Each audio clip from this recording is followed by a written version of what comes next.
అలాగే ఎలా ఉన్నారు? మీరు బాగానే ఉన్నారు అనుకుంటాను. నేను బాగానే ఉన్నాను. ఈరోజు మీకు ప్రాపర్టీ మేనేజ్మెంట్ గురించి చెప్పబోతున్నాను.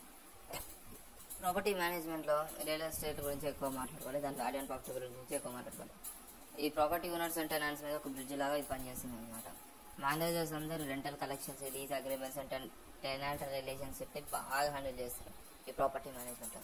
వీళ్ళు ఈ ప్రాపర్టీ అనేది చాలా బాగా మెయింటైన్ చేస్తారు, చాలా సేఫ్టీ స్టాండర్డ్స్ అనేది మెయింటైన్ చేస్తారు అనమాట. ఈ రెగ్యులర్ ఇన్స్పెక్షన్స్ అన్నీ బాగా జరుగుతాయి. మళ్ళీ ఐడెంటిఫికేషన్, మెయింటెనెన్స్ అనే ఫిక్స్డ్ ఇష్యూస్ అని ఉంటాయి అన్నమాట. అంటే మంచిగా కన్సిడర్ చేసుకుంటారు. ప్రాపర్టీ మేనేజర్స్ అందరూ బడ్జెట్ ఆపరేషనల్ ఎక్స్పెన్సెస్ని చాలా బాగా మేనేజ్ చేస్తారు. వీళ్ళందరూ repairs and renovations contractors coordination ద్వారా వీళ్ళ పని చేసుకుంటారు. మార్కెటింగ్ వెకంట్ ప్రాపర్టీస్ అని కీ రెస్పాన్సిబిలిటీ. అయితే ఈ స్క్రీన్ పొటెన్షియల్ టెనెంట్స్ అనేది బ్యాక్గ్రౌండ్ అండ్ క్రెడిట్ చెక్స్ ద్వారా జరుగుతుంది అనమాట.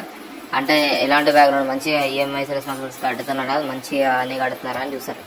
రెంట్ ప్రైసెస్ అన్ని market and density and demand మీదే జరుగుతుంది. వీళ్ళందరికీ చాలా housing laws and local regulations ద్వారా ఇవన్నీ మంచిగా రెగ్యులేషన్స్ చేపిస్తారు. ప్రాపర్టీ మేనేజ్మెంట్ రొకేటెడ్ ఫైనాన్షియల్ రికార్డ్స్ ప్రకారం మేనేజ్ చేస్తారు.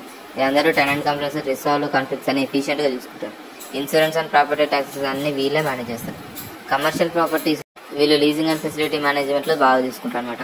వీళ్ళందరూ ఆక్యుపెన్సీ రేట్స్ అన్ని ఇన్కమ్ మ్యాక్సిమైజ్ చేసుకొని ఆప్టిమైజ్ చేసుకుంటారు. కమ్యూనికేషన్ స్కిల్స్ అన్ని చాలా క్రూషియల్గా డీల్ చేస్తారు, ఎస్పెషల్గా టెనెంట్స్తోనే ఓనర్స్. మోడర్న్ ప్రాపర్టీ మేనేజ్మెంట్ వాళ్ళు digital tools and software manage చేయడంలో experts. Sustainability and energy efficiency, growing properties అనేది చాలా ఇంపార్టెంట్. అల్టిమేట్గా చెప్పాలంటే ప్రాపర్టీ మేనేజ్మెంట్ ఒక long term assessment and growth అవుతుంది, ఎప్పటికీ గ్రో అవుతూనే ఉంటుంది. అండ్ ఒక ఓనర్స్కి ఒక పీస్ ఆఫ్ మైండ్ లాంటిది అనమాట. సో ఇది గైస్ ఈరోజు వీడియో ప్రాపర్టీ మేనేజ్మెంట్. రేపటి వీడియోతో మళ్ళీ రేపు కలుద్దాం.